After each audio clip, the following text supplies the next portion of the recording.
Hello friend, कल हमने discuss कर लिया था माइक्रोगैमेटोजेनेसिस और megagametogenesis. In microgametogenesis on the stigma, male gametophyte is to be developed, which is the 3 nucleated and 3 celled stage, and inside the ovule 8 nucleated 7 cell stage develop, which is known as the female gametophyte. And now this is the ovule, and which is the mature ovule. Now it is ready for the fertilization. Before that, a intermediate process is taking place, which is known as the pollination. Here we discuss about the pollination. Pollination is the phenomenon of transfer of pollens from anther to stigma of same or different flowers on the same or different plants is called pollination. Generally, pollination is two types: cell pollination, which is also known as the autogamy, and cross pollination, which is also known as the allogamy. First of all, we discuss about the autogamy, means cell pollination. If pollen grains are transferred from the stigma and anther of the same flower, means pollen transfer is taking place inside the same flower, then this is known as the cell pollination. It is generally 3 types and based on the bisexuality. It is also known as the homogamy, cleistogamy, and chesmogamy. Homogamy means if development time of the pollen grains and female gametophyte means male gametophyte and female gametophyte अगर दोनों same time में develop होते हैं, then this is known as the homogamy. But one thing is that flowers is to be same. Second is the cleistogamy. During the pollination means self pollination and flowers are to be closed. अगर सभी flowers close हैं और pollination हो रहा है, तब उस तरह के सेल पॉलिनेशन को हम क्लिस्टोगैमी कहेंगे. Chasmogamy, during the self pollination flowers are completely exposed, means flower completely open हो चुके हैं, फ्लोरल पार्ट्स अपीयर हो रहे हैं, और अगर उस समय सेल पॉलिनेशन हो रहा है तो वो चेस्मोगैमी कहलाएगा.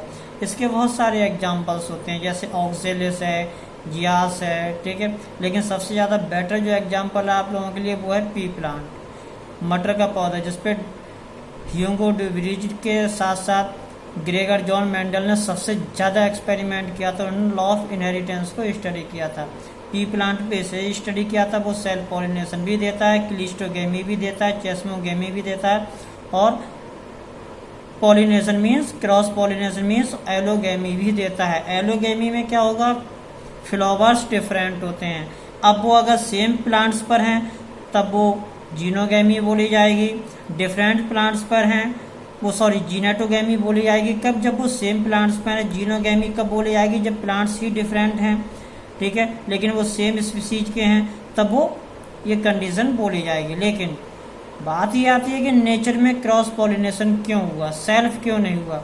तो सेल्फ पॉलिनेशन का सबसे बड़ा जो डिसएडवांटेज होता है वो होता है इनब्रीडिंग डिप्रेशन.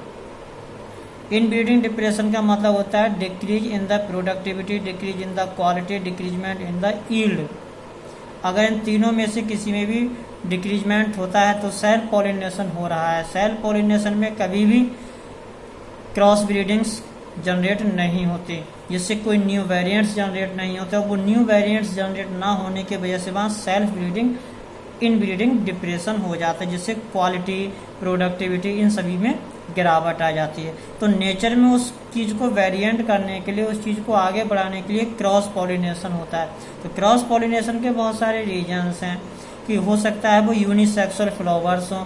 यूनिसेक्सुअल फ्लावर्स हमेशा सेम प्लांट्स पर होंगे. अगर वो फ्लावर्स बाइसेक्सुअल हैं तो वो डिफरेंट प्लांट्स पर होंगे. यूनिसेक्सुअल में हमेशा जीटोनोगैमी होता है और जीनोगैमी मोस्टली बाइसेक्सुअल फ्लावर्स में होता है, लेकिन यहाँ 2 प्लांट्स होते हैं एक ही स्पीसीज के. इसके बाद self inbreeding means inbreeding depression को रिलीव करने के लिए नेचर में बहुत सारे प्रोसेसेस होते हैं, जैसे डिक्लाइनिंग फ्लावर्स, यूनिसेक्सुअल होना, self sterility, germination of pollen tubes का पॉलिनेशन से पहले हो जाना. अगर पॉलिनेशन जर्म ट्यूब पहले हो जाएगी तब ये प्रोसेस नहीं होगा. ठीक है. प्रोटेंड्रोगैमी एंथर मैच्योर हो जाता है कार्पल की कंपेयर में पहले, जबकि फ्लावर बाइसेक्सुअल थे।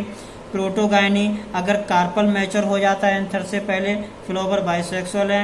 हेट्रोस्टाइली, length of stigma and style both are differ, जब स्टिग्मा या लेंथ की हाइट डिफरेंट होती है, स्टिग्मा ऊपर होती है और एंथर नीचे होते हैं, तो पॉलिनेशन पॉसिबल नहीं होते। तो ये जो यहाँ पर है dicliny, self sterility, protandry, protogyny and heterostyly, they prevent the self pollination and they are the responsible for cross pollination for the relief from the inbreeding depression. They are the natural process. अगर कभी question board में पूछा जाता है, अगर exam में पूछ लिया जाता है कि how we relieve the cross breeding depressions या सेल्फ ब्रीडिंग डिप्रेशन या inbreeding depression in nature, तो इस प्रोसेस के लिए अगर वहीं ये पूछ लिया आर्टिफिशियली, तो वहां पर हमने एक प्रोसेस पढ़ा था इमैस्कुलेशन, बैगिंग एंड टैगिंग, जो कि हमने 10th में पढ़ा था। इमैस्कुलेशन मीन्स होता है removal of anther from the bisexual flower. जैसे कि ग्रेगर जॉन मेंडल ने हाइब्रिड प्रोड्यूस किए थे, तो हाइब्रिड को प्रोड्यूस करने का मतलब हाँ उनका टारगेट था, लेकिन आज उसी मेथड के लिए प्लांट ब्रीडिंग में यूज किया जाता है, जिससे न्यू हाइब्रिड्स जनरेट हो जाते हैं और उससे आर्टिफिशियली इन ब्रीडिंग डिप्रेशन को खत्म कर दिया जाता है। लेकिन on the basis of the agents, cross pollinator agents, cross breeding is also the different types, means cross pollination is different type, wind pollination, water pollination, insect pollination, bird pollination और bat pollination। ये most popular pollination है जहाँ कोई ना कोई biochemical या biological या abiotic agents को यूज किया जाता है। बायोकेमिकल एजेंट में मोस्टली ह्यूमन बीइंग आता है, ठीक है। लेकिन फिलहाल में यहाँ पे हम विंड पॉलिनेशन की बात करें तो विंड पॉलिनेशन में जो पॉलिनेशन जाना जाता है वो एनिमोफिली बोला जाता है। एनिमोफिली का मतलब होता है ऐसा पॉलिनेशन जहाँ विंड एयर के थ्रू होता है, तो मतलब यहाँ पॉलन ग्रेन्स को एयर के थ्रू ले। अब जैसी बात है, जब पॉलन ग्रेन्स को एयर के थ्रू ले जाया जा रहा है तो पॉलन ग्रेन्स का वेट लाइट होना चाहिए, हल्के होने चाहिए, ड्राई होने चाहिए, बेंग्ड होने चाहिए, हेयरी होनी चाहिए, जिससे उनको उड़ने में सहायता मिल सके। इसलिए ये बहुत ही छोटे होते हैं, जैसे कि कैनाबिस प्लांट्स है, शुगर कैन है, बहुत सारे प्लांट्स हैं यहाँ पर कि पॉलिनेटर का काम कौन करेगा, विंड करेगी। वाटर पॉलिनेशन में पानी के थ्रू होता है। जैसी बात है, पानी में वही चीज़ तैर सकती है जिसके अंदर बायोएंसी होती है, अदरवाइज नहीं, या जिसकी डेंसिटी वाटर की डेंसिटी से कम हो, जो स्टिकी ना हो। कलरफुल होना ना होना वो चीज़ अलग है। लार्ज साइज भी वेरी करता है, जैसे सिप पानी में तैरता है क्योंकि उसका साइज बहुत बड़ा होता है, डेंसिटी को कहीं ना कहीं वो मेंटेन करता है। तो इस तरह के पॉलन ग्रेन्स में ना ही तो नेक्टर होता है, ना ही तो ये बहुत ही पतले होते हैं, लार्ज साइज के होते हैं। बायोएंसी मीन्स इनके अंदर एयर चैम्बर्स पाए जाते हैं, जैसे कि बेलिस्नेरिया, हाइड्रोला और जोस्टेज, जितने भी एक्वेटिक प्लांट्स हैं। लेकिन याद रखना, लोटस भी एक्वेटिक प्लांट्स हैं, लेकिन उसके अंदर इंसेक्ट पॉलिनेशन होता है। दूसरा आता है इंसेक्ट पॉलिनेशन, जिसे हम एंटोमोफिली कहते हैं। इंसेक्ट्स जैसे कि हनी बी, बास, ये सभी क्या है, पॉलिनेटर्स हैं, ये सभी इंसेक्ट हैं। बटरफ्लाई, ये पॉलन ग्रेन्स को ट्रांसफर करते हैं one flower to another flower. जहाँ पर यहाँ सबसे जो बड़ा जो रोल प्ले किया जाता है वो हनी बी वगैरह के किया है। यहाँ पर साल्विया, यूका, फाइकस, ये दो ज़्यादा मोस्ट पॉपुलर प्लांट्स हैं। इनके कुछ केस स्टडी भी आते हैं कि साल्विया और यूका एक ऐसे केस स्टडी, जैसे फॉर एग्जाम्पल यूका की हम बात करें तो यूका के अंदर जब तक मॉथ पॉलिनेशन नहीं करेगा तब तक यूका प्लांट्स का डेवलपमेंट भी नहीं होता है। तो कहीं ये डायरेक्टली उस पर डिपेंडेंट होता है। तो पॉलिनेशन जब तक यूका के अंदर नहीं होगा, इसका डेवलपमेंट भी स्टार्ट नहीं होता। दूसरा आता है बर्ड पॉलिनेशन, जहाँ की पक्षी पॉलिनेट करते हैं, जैसे कि ह्यूमिंग बर्ड है, सन बर्ड है। ये कुछ ऐसे बर्ड्स हैं जो कि पॉलिनेशन को करते हैं। वहाँ पर ये फ्लावर्स लार्ज साइज के होते हैं और ये बेल की तरह, जैसे मंदिरों में घंटी लटकी रहती है उसी तरह से ये फ्लावर्स लटके रहते हैं, बड़े साइज के होते हैं। ठीक है, क्लियर है। वेट पॉलिनेशन में ये नॉर्मली ज़्यादा नहीं है, बहुत ही कम होता है। ज़्यादातर ये forest plants means wild plants के अंदर होता है। इसके फ्लावर्स लार्ज साइज के होते हैं, मोस्टली इनमें नेक्टर बहुत ज़्यादा होता है और ये ऐसे होते हैं जो नाइट में ही ओपन होते हैं। तो ये क्या है, पॉलिनेशन। अब जब कोई भी पॉलन ग्रेन किसी भी पिस्टिल के ऊपर पहुंच जाता है, सपोज करिए ये हमने गायनेसियम बनाई, ये इसकी स्टिग्मा है और यहाँ पर पॉलन ग्रेन पहुँच गया। अब यहाँ दो प्रोसेस जनरेट होते हैं जो कि एनसीईआरटी में बोले गए हैं, इनकम्पैटिबिलिटी एंड कंपैटिबिलिटी। इन दोनों का मतलब क्या है, सबसे बड़ी चीज आती है। तो कंपैटिबिलिटी वो होती है जहां स्टिग्मा एंथर से आने वाले पॉलन ग्रेन्स को रिसीव करे, उसको स्पेस दे और उस स्पेस के बाद उसके अंदर कीमोट्रोपिज्म का प्रोसेस हो, कीमोट्रोपिज्म के बाद उसे पॉलन ट्यूब जर्मिनेट करे और उसके अंदर माइक्रोगैमेटोजेनेसिस इंड्यूस हो जाए, मतलब मेल गैमेटोफाइट का डेवलपमेंट स्टार्ट हो जाए, तब वो कंपैटिबिलिटी होती है। ये दो ही केसेज में होती है। जनरली कई बुक्स में 3 भी दिए हुए हैं, फिलहाल में हम तीनों पढ़ लेते हैं। फर्स्ट, स्पीसीज सेम होनी चाहिए, इनकी स्पीसीज सेम होनी चाहिए। दूसरी चीज, development time of anther and gynoecium both are same, दोनों का डेवलपमेंट एक साथ होना चाहिए। दूसरा होता है कि जर्मिनेशन ऑफ पॉलन ट्यूब या pollen grain is taking place after the pollination, जब पॉलन ग्रेन स्टिग्मा पर पहुंच जाए उसके बाद ही ये प्रोसेस स्टार्ट हो, तब वो कंपैटिबिलिटी कही जाती है। यहाँ पर वो रिसीव करता है और यही कंपैटिबिलिटी फर्टिलाइजेशन को इंड्यूस करती है। लेकिन इनकम्पैटिबिलिटी क्या है, अगर सपोज करिए ये जो स्टिग्मा है ये लोटस फ्लावर की है और इस फ्लावर के ऊपर किसी दूसरे स्पीसीज का पॉलन ग्रेन पहुंच जाता है, तब ये इसको रिजेक्ट कर देगी। पहली चीज याद रखना, स्पीसीज डिफर होनी चाहिए, डिफरेंट स्पीसीज होनी चाहिए, पहला केस। दूसरा, अगर पॉलन ग्रेन पहुंचने से पहले पॉलन ट्यूब निकाल देता है तब भी ये स्टिग्मा इसको रिजेक्ट कर देगी। दूसरी चीज होगी, मतलब दूसरे केस में हमने ये देखा कि पॉलन ट्यूब स्टिग्मास पर पहुंचने से पहले, मतलब पॉलिनेशन से पहले पॉलन ट्यूब का डेवलपमेंट नहीं होना चाहिए। तीसरा केस, अगर एंथर और गाइनोसियम के डेवलपमेंट का टाइम अलग अलग है तब ये प्रोसेस नहीं होगा, ठीक है, मतलब इनकम्पैटिबिलिटी हो जाएगी, ये प्रोसेस रिजेक्ट हो जाएगा, मतलब स्टिग्मा इस एंथर के पॉलन ग्रेन को रिजेक्ट कर देगा। चौथा केस, चाहे वो किसी भी केसेज में हो, स्टिग्मा स्टिकी ना रहे। स्टिग्मा या तो हमेशा स्टिकी होनी चाहिए या हेयरी होनी चाहिए।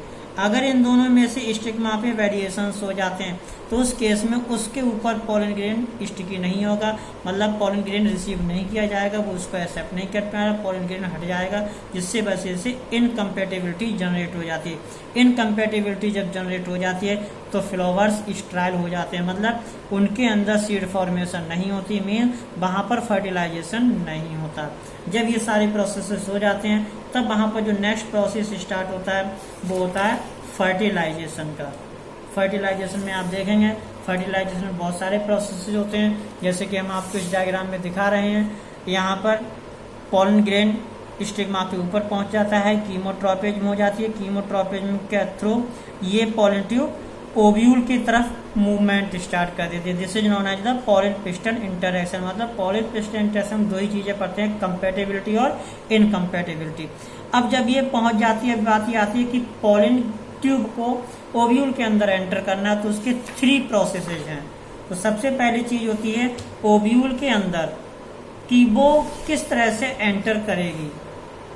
ओव्यूल के अंदर अगर वो माइक्रोपाइल की तरफ से एंटर करती है, कौन, पॉलन ट्यूब माइक्रोपाइल की तरफ से एंटर करती है तो उस प्रोसेस को हम पोरोगेमी कहेंगे।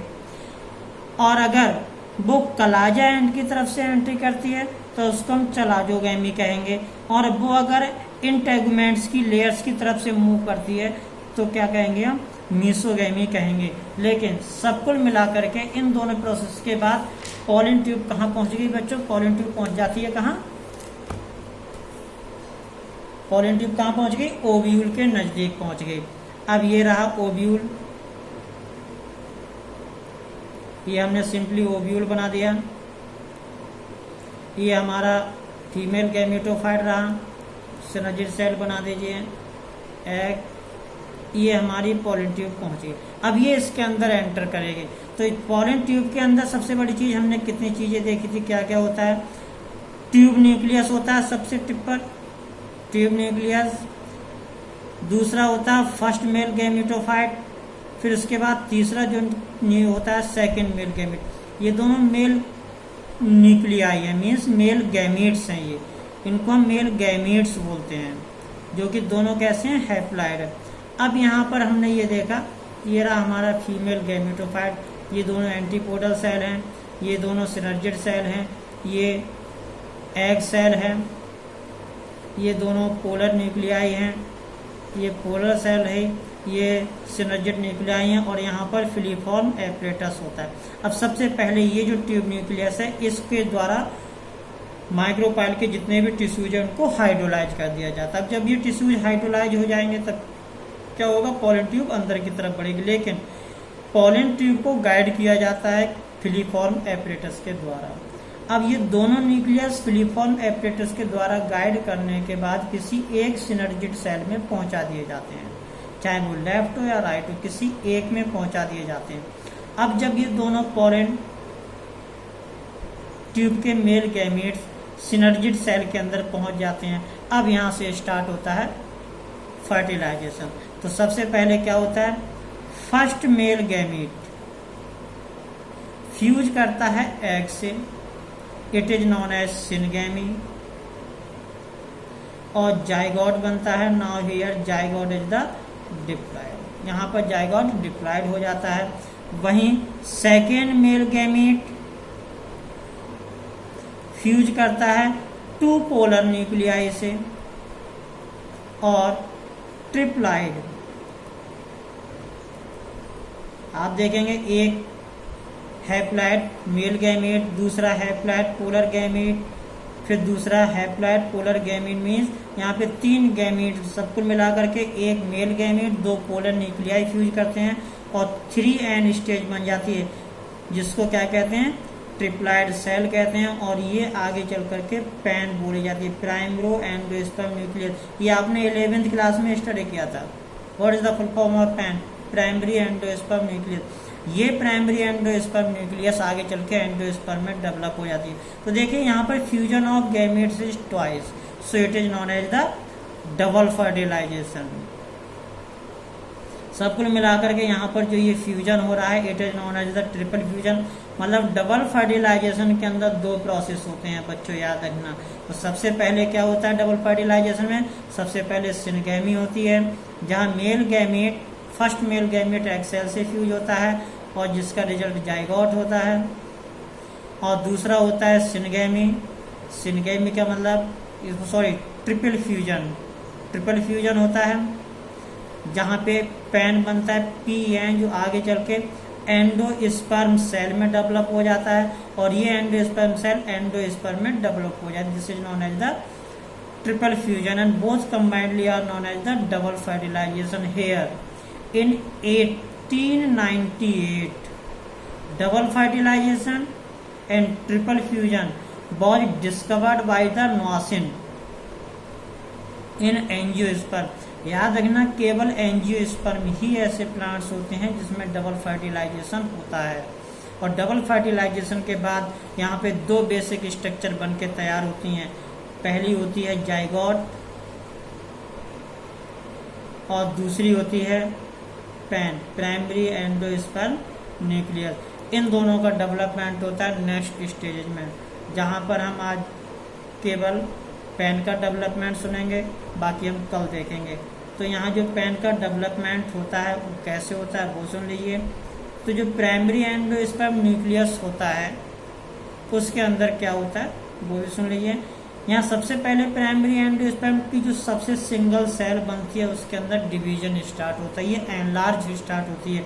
अगर इसके अंदर डिवीजन होते समय केवल इसका एनलार्जमेंट हुआ और इसका न्यूक्लियस ही डिवाइड हुआ है, बाकी कुछ चेंज नहीं हुआ, केवल न्यूक्लियस ही एनलार्ज हुआ और उसके अंदर डिवीजन होते चले गए, मीन्स ओनली न्यूक्लियर डिवीजन। तब इसको हम न्यूसिलर एंडोस्पर्म बोलेंगे। मतलब it is the single celled multi nucleated means multi nucleated single celled endosperm is known as the nuclear endosperm. अगर इसी एंडोस्पर्म के बाद इसके अंदर साइटोकाइनेसिस भी हो जाता है, और साइटोकाइनेसिस के बाद क्या होता है बच्चों, सेल डिवीजन हो जाता है कंप्लीटली, तब यहाँ पे ये multi cellular means cellular endosperm का डेवलपमेंट मल्टी सेल्ड हो जाता है, तो यह सेलुलर एंडोस्पर्म बोला जाएगा। लेकिन कोकोनट को जब आप देखते हैं तब बाहर व्हाइट कलर का कर्नेल होता है और अंदर वाटर भरा होता है। That means outer layer is cellular and inner layer is nuclear. Means this type of the endosperm is known as the हेलोवियल एंडोस्पर्म। ये हेलोवियल एंडोस्पर्म बोला जाता है, जहां पर क्या होता है, बड़ा सिंपल प्रोसेस है। यहाँ पर एंडोस्पर्म के द्वारा पहले तो मल्टी न्यूक्लिएटेड सेल बनती है, लेकिन उस मल्टी न्यूक्लिएटेड सेल के मार्जिन पर कर्नेल डेवलपमेंट हो जाता है। कर्नेल डेवलपमेंट का मतलब होता है मार्जिनल सेल के अंदर साइटोकाइनेसिस हो जाना, सेल के अंदर मार्जिनल पार्ट्स में, जिससे साइटोकाइनेसिस हो जाने की वजह से 50% के अप्रोक्स सेल्स किसमें कन्वर्ट हो जाती हैं, सेलुलर में, और रिमेन जो इनसाइड होती हैं वो लिक्विड मीडियम में फ्लो करती रहती है। मीन्स वो प्रोटोप्लाज्म होता है, बॉटरी हो जाता है, सेल वॉल वगैरह सब कुछ खत्म हो जाता है और वो हेलोवियल हो जाता है। Means nuclear plus cellular endosperm is known as the हेलोवियल। आज इतना ही बहुत है। कल जो हम स्टडी करेंगे वो जाइगोट डेवलपमेंट, कम्प्लीटली सेक्स और रिप्रोडक्शन इन प्लांट्स खत्म कर जाएंगे। Thank you, good bye.